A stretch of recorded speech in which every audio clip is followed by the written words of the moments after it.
ito kay Franz Castro at Sara Duterte. Kahit kayo, mga kababayan, maiintindahan ninyo ito. At kahit kayo mismo, ultimo grade 1, kayang intindihin ito. Ano nga ba itong sabi ni Franz Castro? Ito po, si Representative Franz Castro ng Teacher Party List. Ang sabi dito sa People's Tonight, ang sabi, basahin ko lang ha.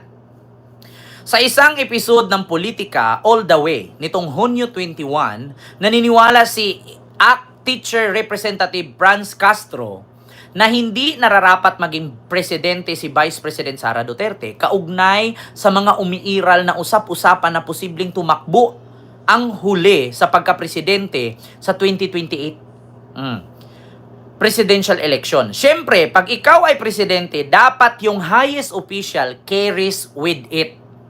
Yung highest responsibility and accountability, ngayon, second highest official siya, may problema tayo tungkol doon sa accountability, dagdag ni Castro.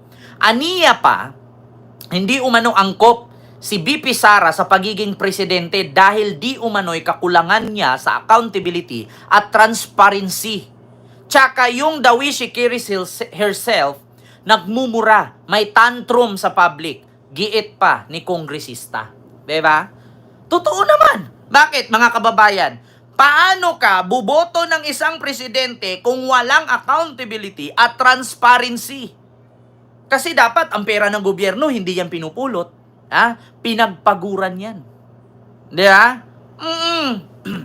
Pinagpaguran yan.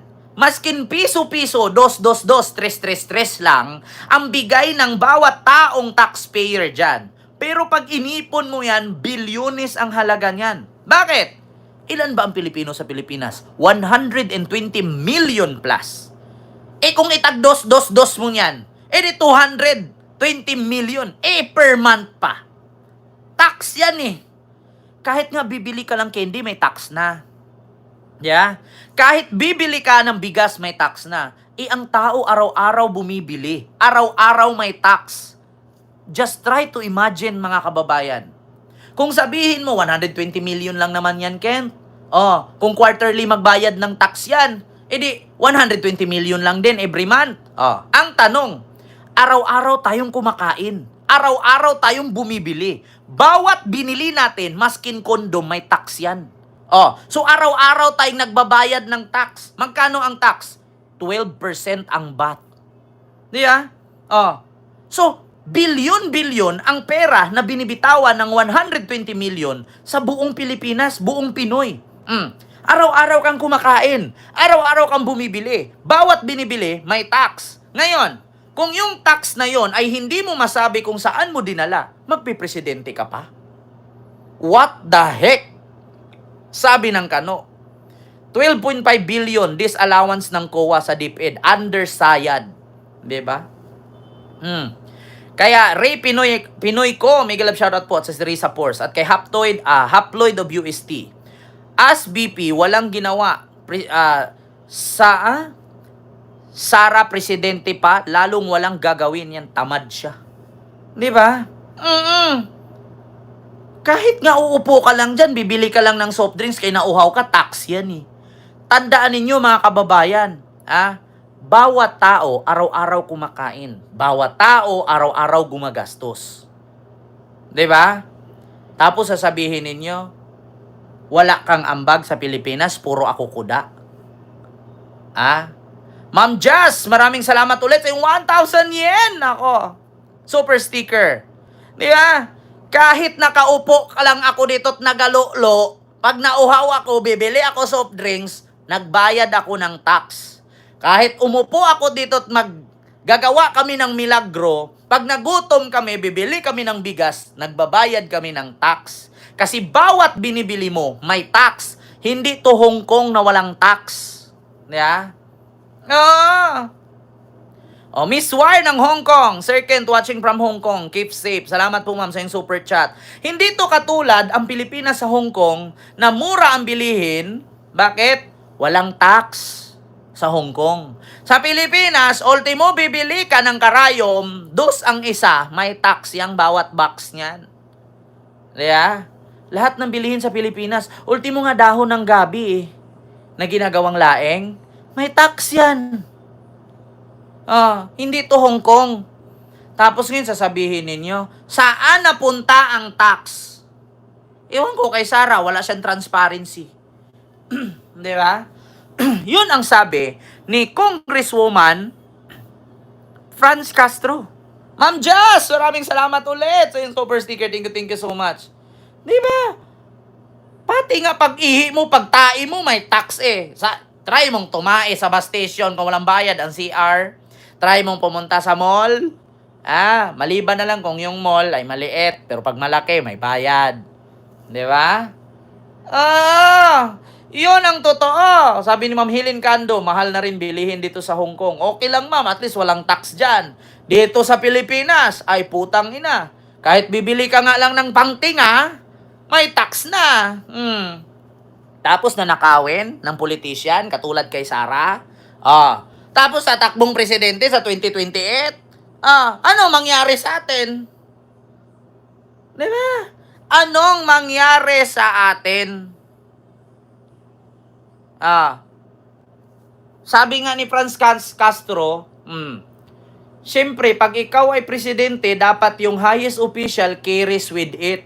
Yung highest responsibility and accountability ngayon, second highest official siya, may problema tayo tungkol doon sa accountability at kanyang transparency. Tapos sa takbo ka, presidente, anong asahan namin sa'yo? Nung panahong gutom kami, nung panahong binaha kami, nasaan ka? Nung panahong nangangailangan kami, wala ka. Bakit? Mas inuna mo yung tour around the world. Ba't hindi ka na lang nag-travel vlogger? Diba? Ba't hindi ka na lang sumama sa mga travel vlogger katulad ni Sunnyside, diba? Ni Mark Queens, diba? Ni Chuy, diba? Ni Francis Candie, yung mga travel vlogger, ni Madam Kilay, diba? Yung mga ganun. Hungry Syrian, mga ganun dapat.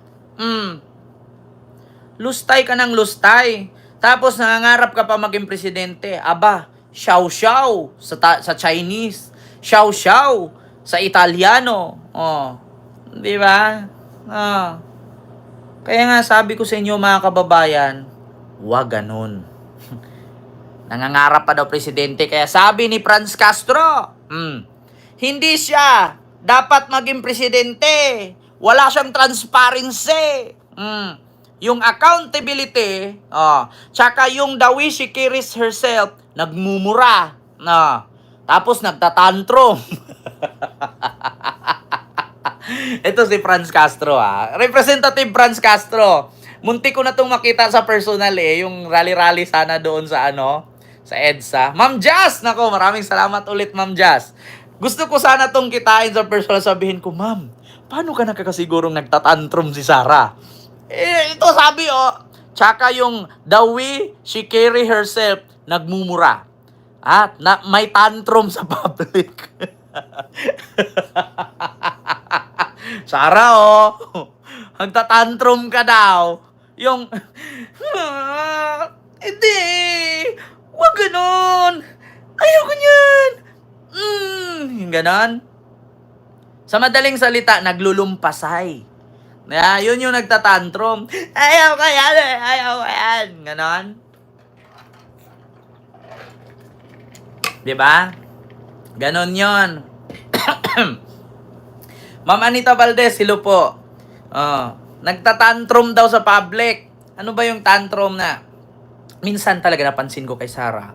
Pag tinanong mo, ma'am, ano pong reaction mo sa confidential funds? Ayoko sagutin yan.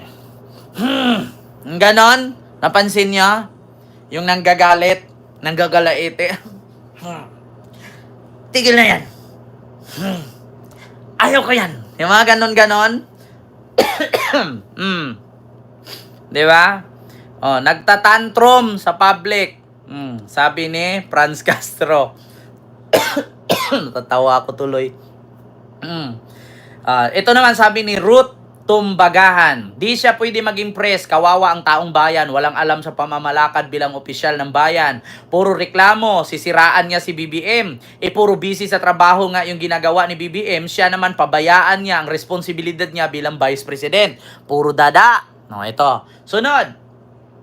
Sabi ni Miticia Ignacio, mas gusto ko pa si Tito Soto, kitang-kita ko pagtulong ng tao. Si Leni Robredo. Sila mga Duterte, may gusto sila.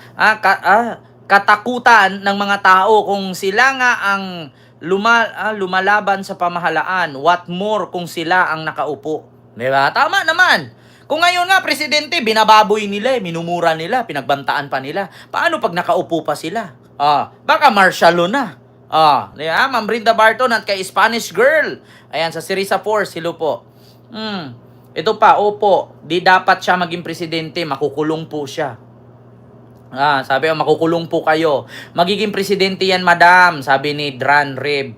Takot kayo dahil pupulbusin ang samahan nyo. Diyos ko, pupulbusin? Tapos wala na namang evidence, bigla-bigla na lang namamatay. Sabi nga ni Arturo Las Cañas, kidnapin.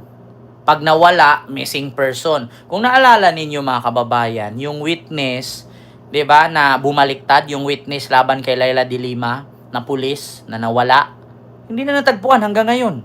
Sir Joel, QCJ Sirisapor, silo po. At kay Ma'am Brinda Barton, hilo po. 'Di ba? Kung naalala ninyo mga kababayan, yung pulis na witness laban kay Laila de Lima, na bumaliktad at sinabi niyang pinilit lang siya na ipitin si Laila, nawala na. Hindi na nakikita. Huling araw lang nagkabit ng CCTV. Nagulat yung anak, hindi na bumalik, ay yung asawa. Wala na daw, wala nang uwian. Sakay sa sasakyan niya. Diba? Kasi yan daw ang utos, sabi ni Arturo Las Cañas, kidnapin. Para pag nawala, missing person lang. Diba? Naku, hindi lang tao mamamatay dito, pati ang kaba ng bayan, pulbo. Wala mga trabaho, ginawang negosyo. Di ba? Baka nandun sa Taal, nilibing. Di ba? So ito na. Mga kababayan, ito pa, kay Ramon Tulfo, natatawa din ako dito mga kababayan.